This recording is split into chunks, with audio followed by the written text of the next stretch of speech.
진짜 사람이 없어요. 요즘 한국 기업들, 특히 중소기업 사장님들 만나보면 이게 그냥 입에 붙은 말이 됐습니다. 정말 심각한 인력난이죠. 이걸 해결하겠다고 정부가 외국인 유학생이라는 카드를 꺼내들었거든요.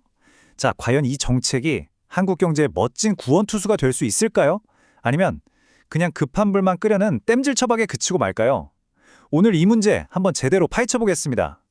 자, 오늘 우리가 같이 살펴볼 이야기 순서인데요.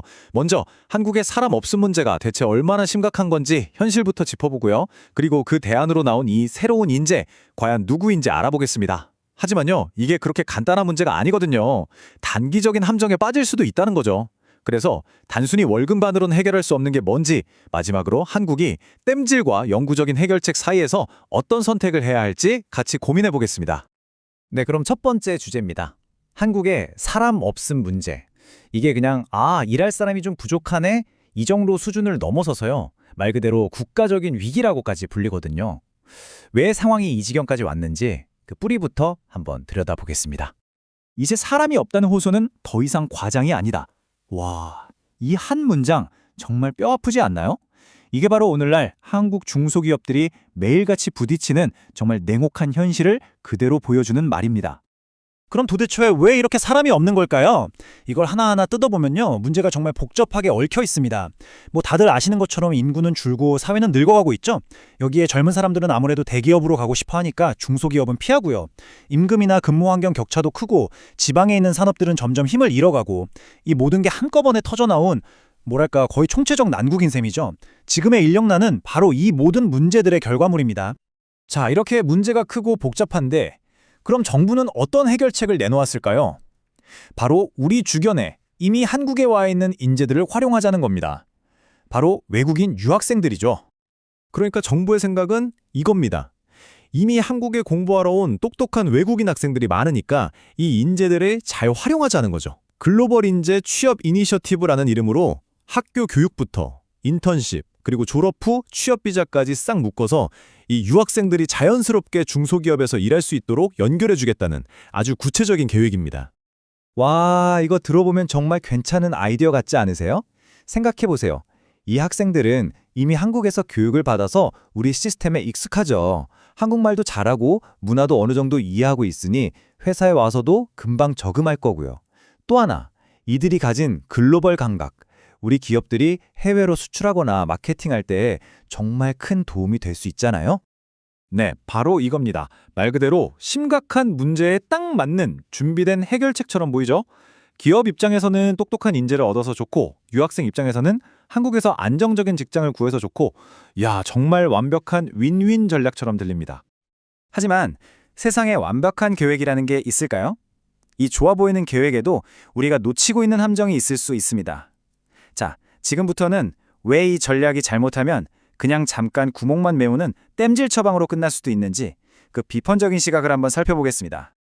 자, 그럼 이대로 문제가 다 해결되는 걸까요? 과연 그렇게 간단할까요? 여기서 아주 중요한 지점이 나옵니다. 바로 관점의 차이인데요. 우리가 이 외국인 인재들을 어떻게 보느냐의 문제예요. 단순히 사람 없으니까 잠깐 와서 일 좀 해줘 하는 그저 빈자리를 채우는 대체 인력으로 볼 것이냐, 아니면 이 사람들과 함께 우리 회사의 미래를 만들자는 생각으로 경쟁력을 키우기 위한 핵심 자산으로 볼 것이냐, 이 두 가지 관점의 차이가 이 정책의 성패를 가를 겁니다.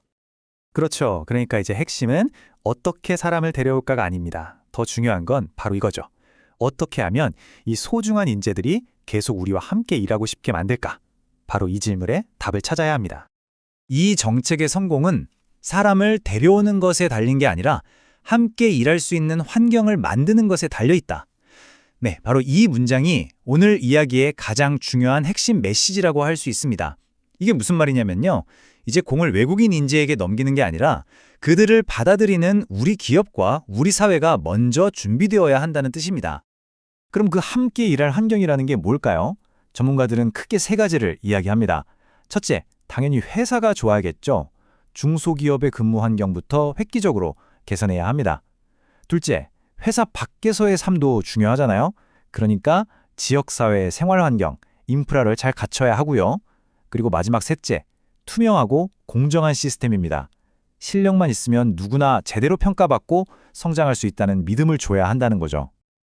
그리고 이 모든 것의 바탕에는 공정성이라는 원칙이 반드시 깔려 있어야 합니다. 이게 정말 중요한데요.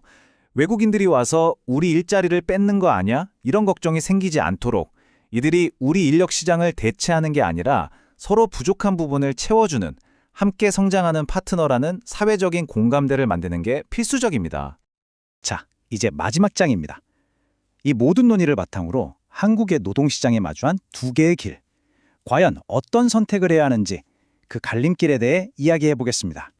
보시는 것처럼 우리 앞에는 딱 두 가지 선택지가 있습니다.